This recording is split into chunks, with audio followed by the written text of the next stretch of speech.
Muy buenas tardes, profesor. El día de hoy voy a realizar la práctica 5, que consiste en un inversor monofásico de medio puente.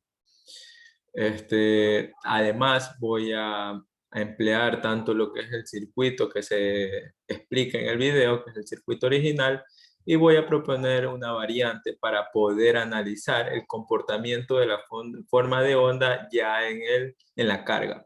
Recordemos que un inversor convierte una señal DC a una señal alterna o AC. Entonces, la forma de onda depende también de las características de la carga. Por ejemplo, en este caso se visualiza mediante un circuito implementado en SPICE que está compuesto de IGBT y diodos, que son los semiconductores que permiten realizar y obtener en la carga esa forma alterna. Sin embargo, más adelante vamos a analizar ya en la variante que al tener una carga RL se puede obtener una forma exponencial en cuanto a la corriente de la carga. Lo que se trata y se requiere idealmente es tener una forma sinusoidal, pero debido a las limitaciones que tiene este inversor monofásico de medio puente, el cual solo tiene un ramal y está alimentado mediante voltaje, no es posible aproximarse de una mayor manera para poder obtener esa forma sinusoidal que es la ideal. Por otro lado, también se va a verificar que cuando la carga es predominantemente resistiva, la forma de onda se convierte en una señal cuadrada, que es la señal cuadrada que adopta de la forma de la señal de control en las compuertas de los IGBT. Y en el otro extremo, cuando la carga es predominantemente inductiva, recordemos que el tau o el tiempo de estabilización del sistema de un circuito RL depende tanto de la inductancia como de la resistencia. Y si nosotros aumentamos la inductancia, va a aumentar ese tiempo de estabilización. Por tanto, si tenemos un circuito predominantemente inductivo, lo que se va a obtener no es ni siquiera una forma exponencial que se aproxime a la sinusoidal, sino más bien se va a visualizar una forma triangular debido a que ni siquiera llega al punto de estabilización, sino está en la forma, en el rango transiente, dando ya en forma general que la corriente en la carga ni siquiera sea exponencial, sino triangular. Entonces eso es lo que yo propongo en lo que es el circuito variante. Ahora procedemos a implementar el circuito original que se visualiza en esta gráfica. Para esto abrimos Simulink, un archivo nuevo, y yo de forma directa voy a escribir los elementos semiconductores que voy a utilizar, que son dos IGBT, dos diodos,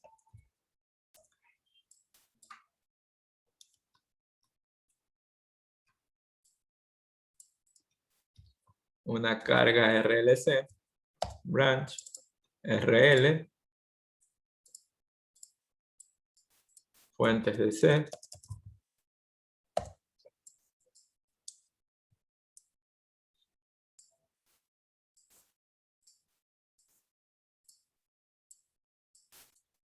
también vamos a utilizar medidores de corriente,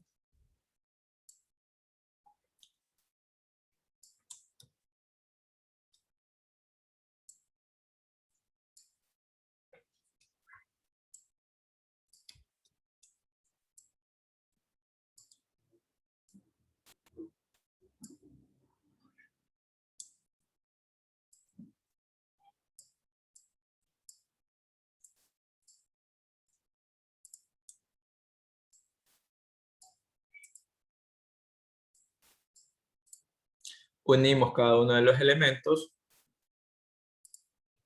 pero antes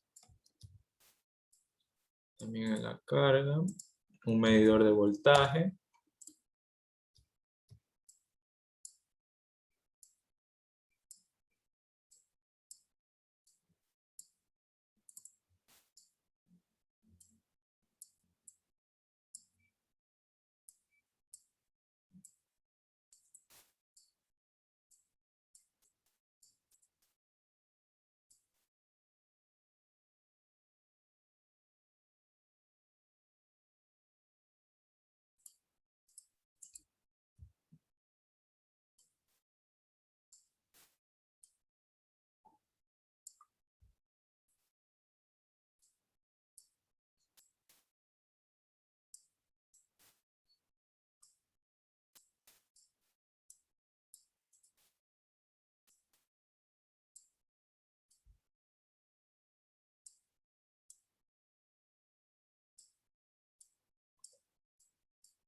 etiquetamos cada uno de los elementos para poder diferenciar y reconocer en los scopes cada uno de ellos. En este caso vamos a denominar Q1,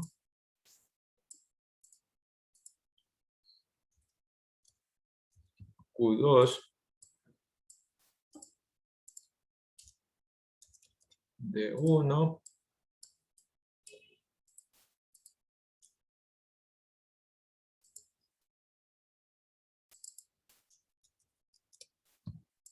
D2. Aquí vamos a verificar cuáles son los parámetros que se requieren en la práctica, que se ven en el documento de la práctica. Dice que se necesita una resistencia de 10 ohmios y una inductancia de 24 milihenry.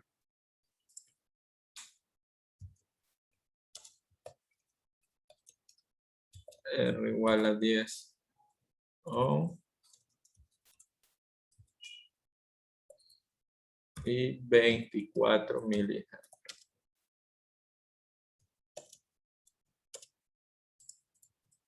Modificamos directamente aquí. Configuramos que la corriente inicial del inductor es 0. Aquí denominamos BC1. BC1. El de acá BC2.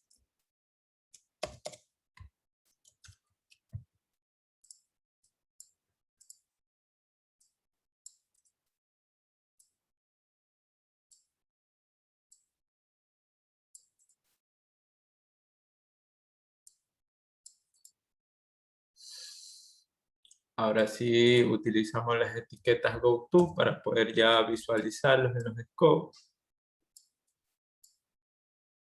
En este caso denominamos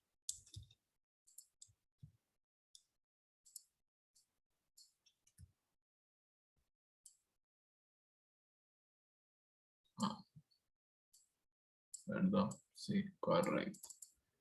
Entonces aquí y Q1.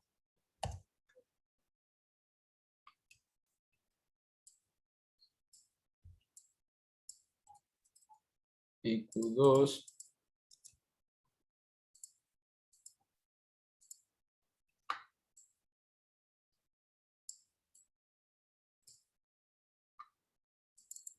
Y D1.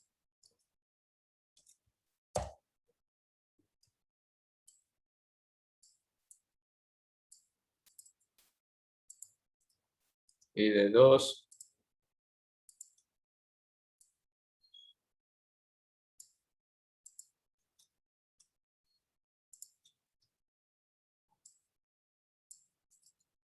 Y S1.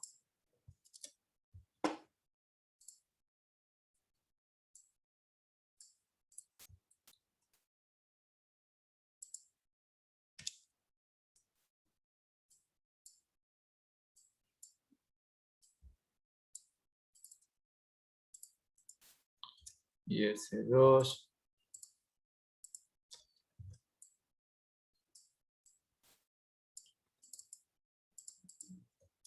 Y AUX.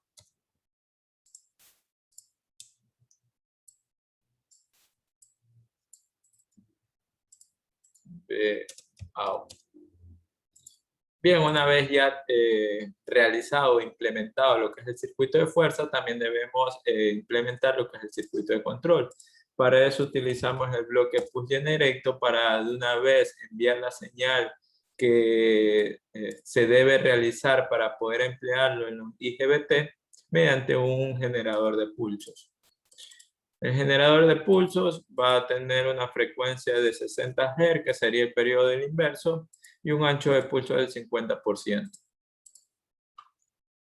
Por otro lado, también vamos a aplicar un bloque Logical Operator, específicamente el bloque NO. ¿Por qué? Porque una de las condiciones que debemos tomar muy en cuenta al implementar un circuito de control es que no se puede activar a la vez tanto el IGBT1 con el IGBT2, es decir, no se puede activar los dos elementos semiconductores que se encuentran dentro de un mismo ramal. ¿Por qué? Porque vamos a cortocircuitar esto de aquí y va a ser perjudicial para lo que es el inversor. Para poder asegurarnos de que eso no suceda, entonces la señal que se envía al Q2 va a ser el complemento de la señal que se envía al Q1. También utilizamos etiquetas.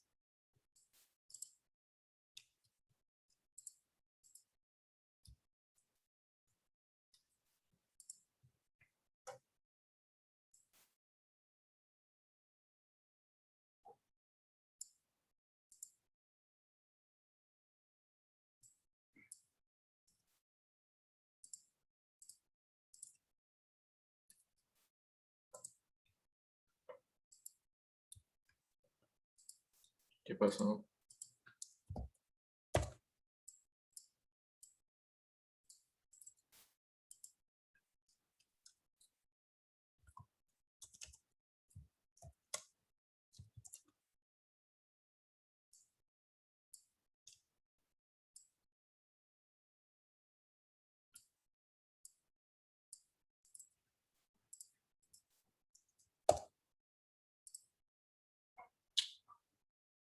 Bien.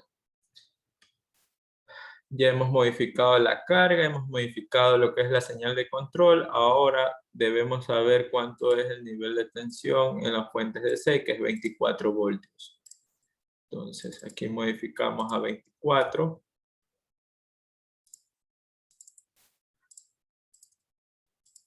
A 24. Ahora sí, para poder graficarlo, utilizamos Scope. Bueno, voy a utilizar directamente un scope de la práctica que ya previamente realicé del circuito. ¿Por qué? Para poder ganar tiempo, ya que en ellas ya tengo configurado la forma como se va a visualizar con cada uno de los scopes. El fondo, las líneas, el grosor, todo para ganar tiempo. Entonces, una vez llamado el scope, ¿qué es lo que se hace? Se viene acá, se configura para un número de 4 entradas. Acá vemos las ventanas, el número de ventanas que se requiere visualizar, que son 4. Y las configuraciones lo hice en estilo para cada uno de ellas, el fondo y todo esto de aquí. Entonces, ahora bien, ¿qué señales se deben colocar aquí? Primero vamos a colocar lo que es el VOUT. Entonces, para eso utilizamos etiquetas from.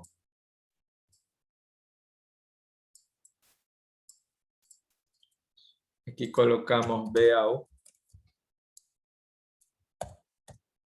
Abajo de ellos vamos a utilizar lo que son IOUT.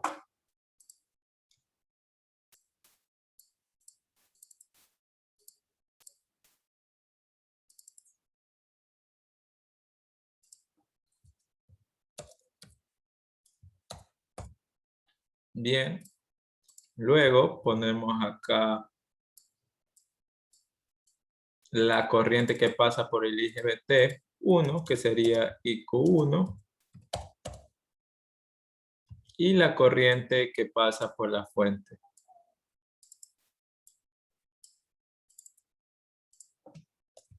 IS1. De igual manera, hacemos para el resto de semiconductores que permiten hacer la inversión. En este caso vamos a poner de 2.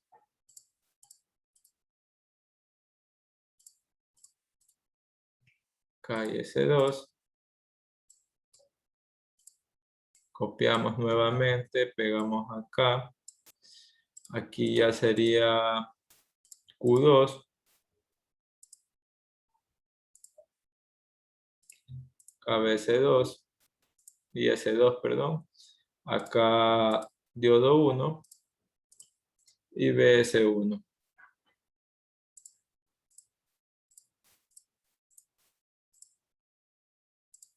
IS1.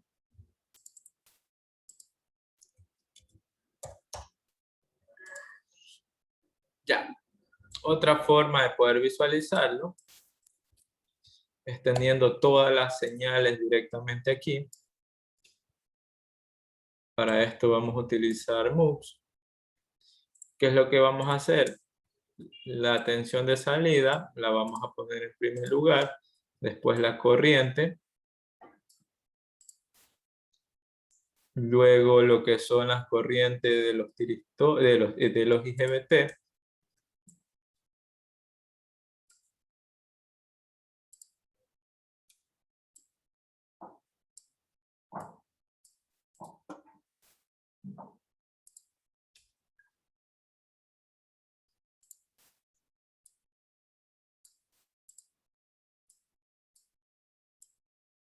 también lo que son las corrientes de los diodos,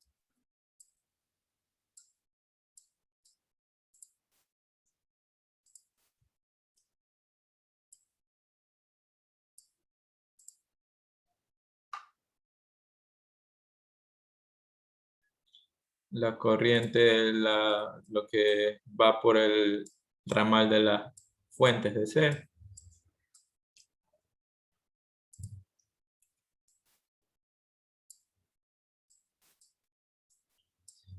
y finalmente las señales de pulso.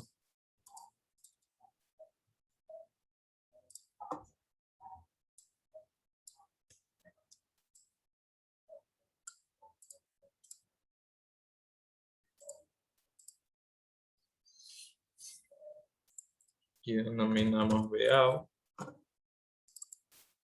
Vout,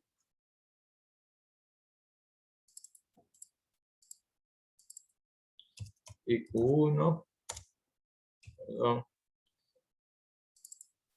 y Q2, y D1,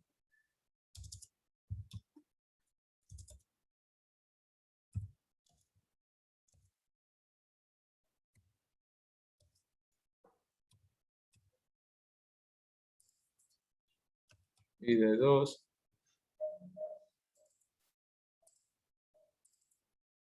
y S1, y S2,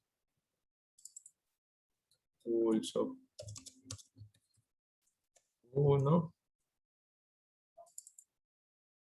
pulso Q2.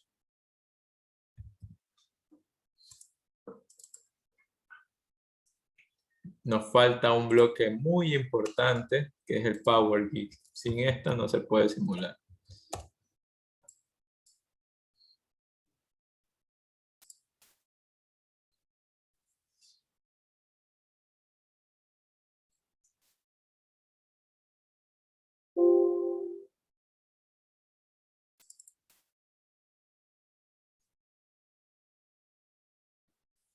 Ya, aquí vamos a establecer un tiempo de dos formas de onda.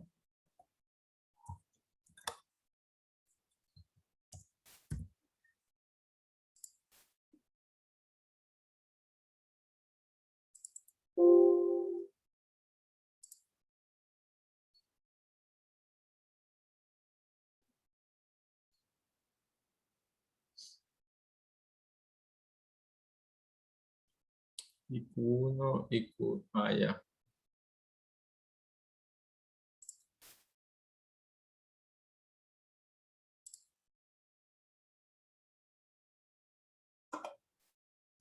Y he puesto mal porque quita tanto la tensión como el voltaje. En realidad se debería haber puesto acá. Vamos modificando eso de ahí.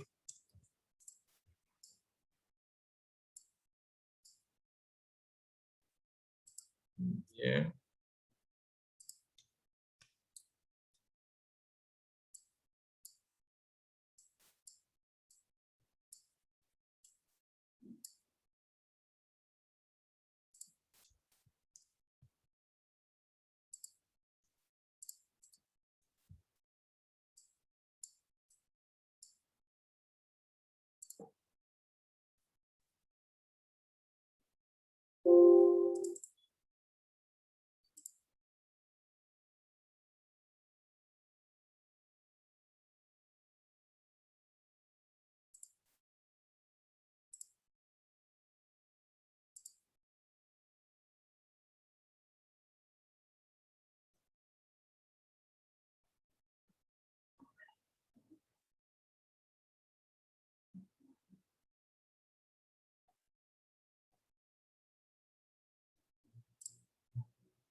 Bien, aquí ya tenemos las formas de onda de cada una de ellas que nosotros hemos implementado en este circuito.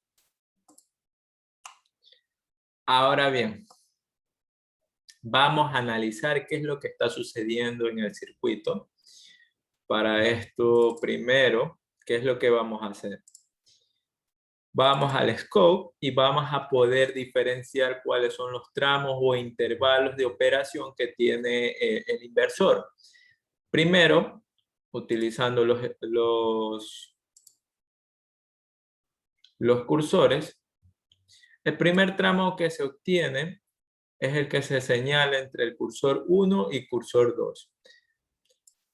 Ya, en este primer tramo, ¿qué es lo que se puede visualizar? Que tanto la tensión de la carga es positiva como la corriente es positiva. Ahora bien, ¿en esto qué significa? Si nosotros, ayudémonos con las herramientas de Zoom.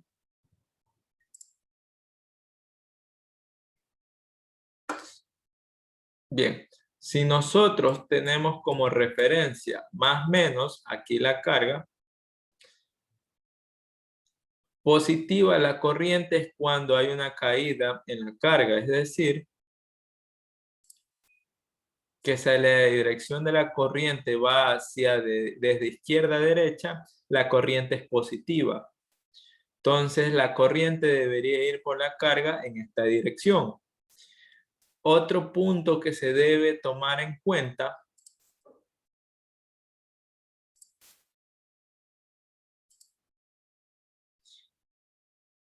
es que ¿qué señal de compuerta se está activando? Es Q1.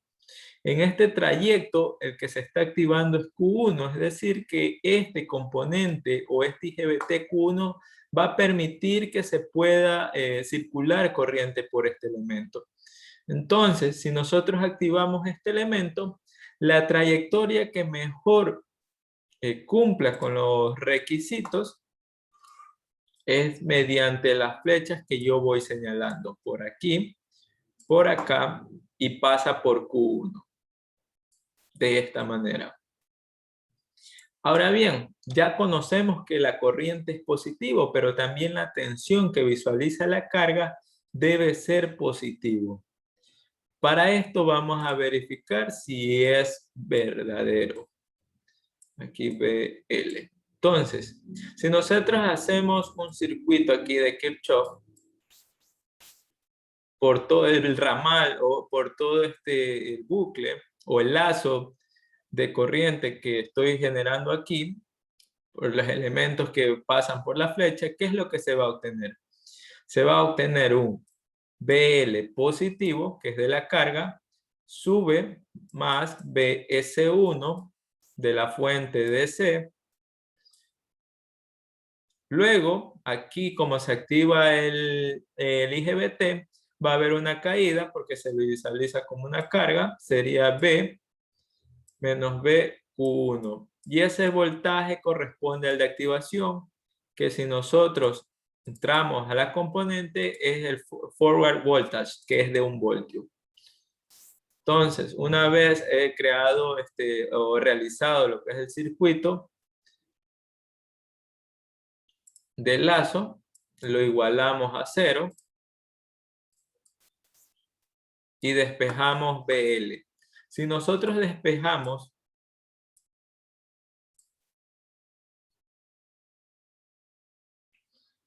bueno, aquí está mal el signo, aquí es más y aquí es menos, porque siempre las cargas se los debe poner como una caída de tensión. Aquí en realidad sería menos, ahí sí.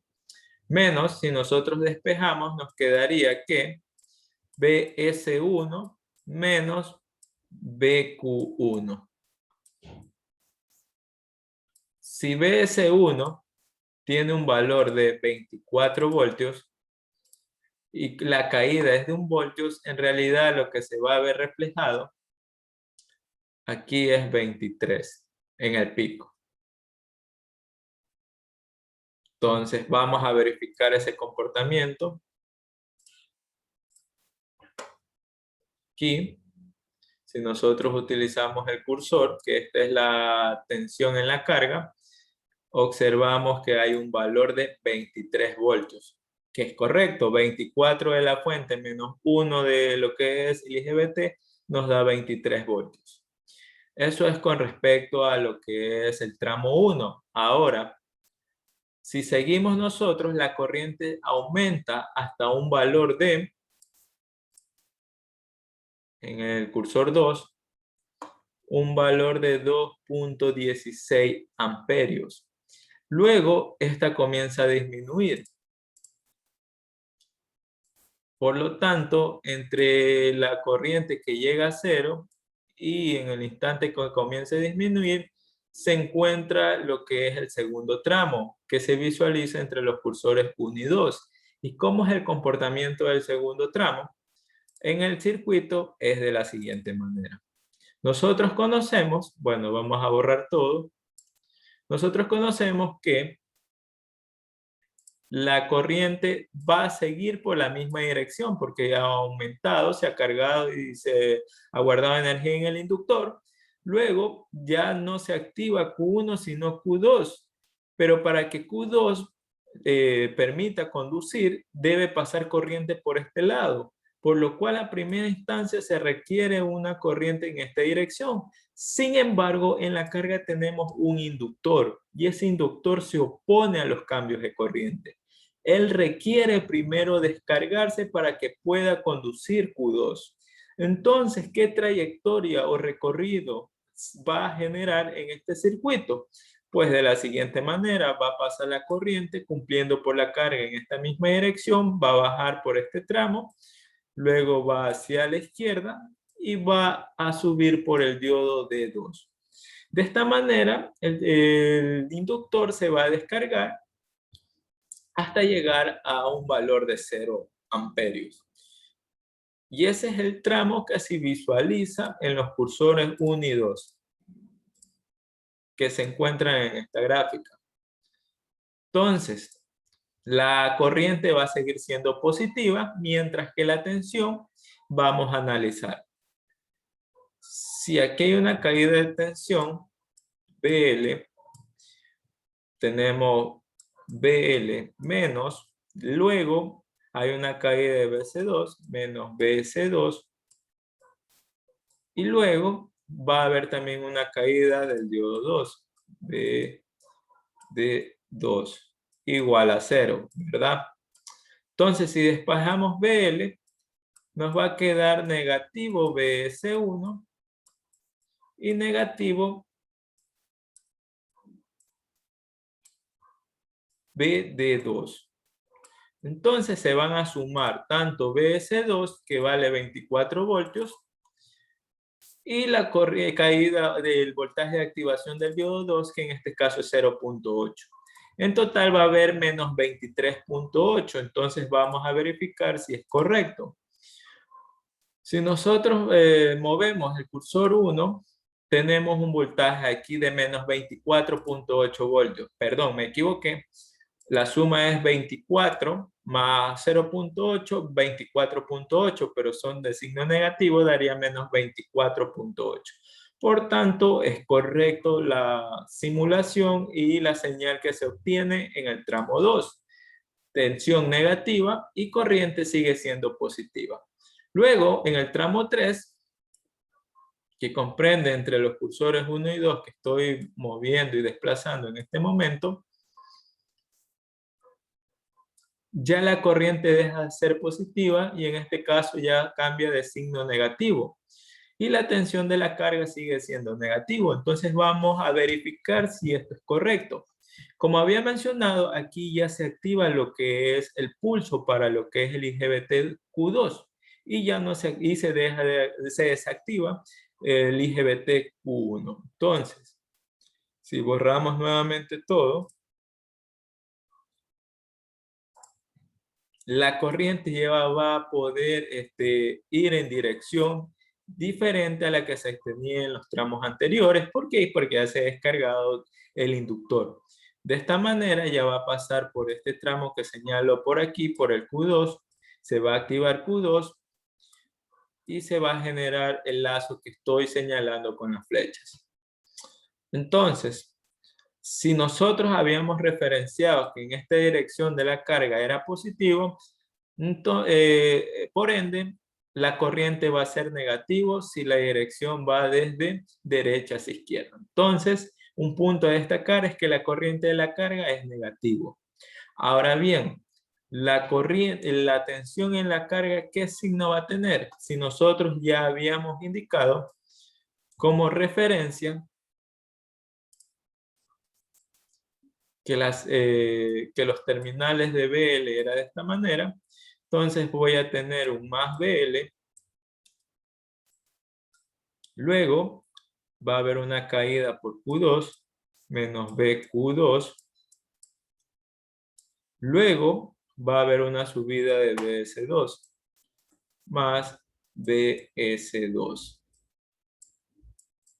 igual a 0. Por tanto, BL es igual a menos BS2 más BQ2. Si BS2 es 24, menos 24 en este caso, más 1 voltio de la activación de Q2, queda menos 23 voltios. Entonces vamos a verificar que la corriente es negativa y la tensión en la carga también es negativa con un valor de menos 23. Entonces regresamos al scope. Verificamos con el cursor 1 que el valor es de menos 23 voltios, que es correcto. El signo de la tensión en la carga es negativo, correcto. Y el signo de la corriente es negativo, correctísimo. Entonces, ahora vamos a analizar el último tramo, que es cuando ya se deja de activar el IGBT Q2 y se activa Q1. Pero ¿qué es lo que está sucediendo? Está pasando lo mismo que en el tramo 2. Es decir, que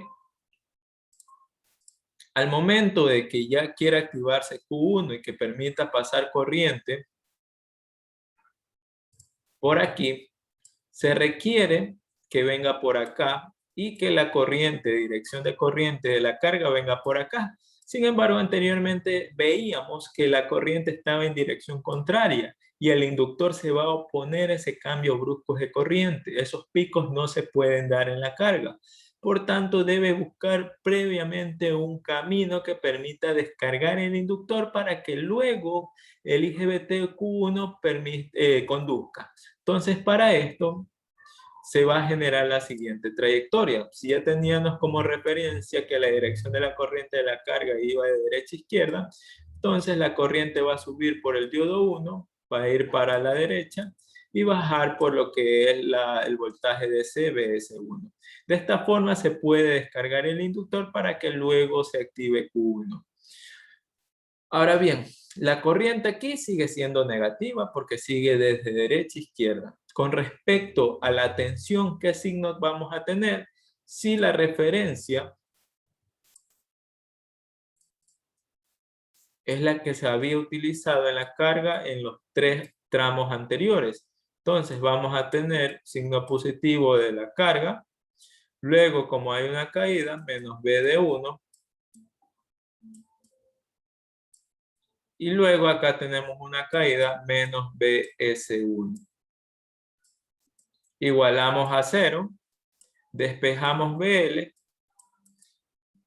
y se obtiene BS1 más la tensión de activación del diodo 1, lo que da 24 voltios, perdón, más 0.8, que da un resultado de 24.8 positivo. En conclusión, la corriente va a ser negativa y la tensión vista desde la carga va a ser positiva con un valor de 24.8. Entonces vamos a visualizar si que esto es correcto. Utilizamos el scope 1 para poder verificar y nos da un valor de 24.8 positivo, correcto. Y la corriente en este tramo es negativo. Por tanto, lo que se analizó en los 4 tramos que tiene, porque ya luego de este tramo que sigue, que comprende entre el cursor 1 y 2 es igual a lo que se había analizado en el tramo 1. Entonces, una vez deducido cada uno de estos tramos, se verificó que un inversor trabaja a sí mismo cuando se había analizado lo que era anteriores topologías, que trabaja en 4 cuadrantes de lo que se utilizaba en las prácticas anteriores, ya que se puede obtener tanto corrientes en la carga positivo y negativo y también tensiones. Por tanto, esto es todo con respecto a lo que es el inversor monofásico de medio puente alimentado por tensión de un ramal. Muchas gracias.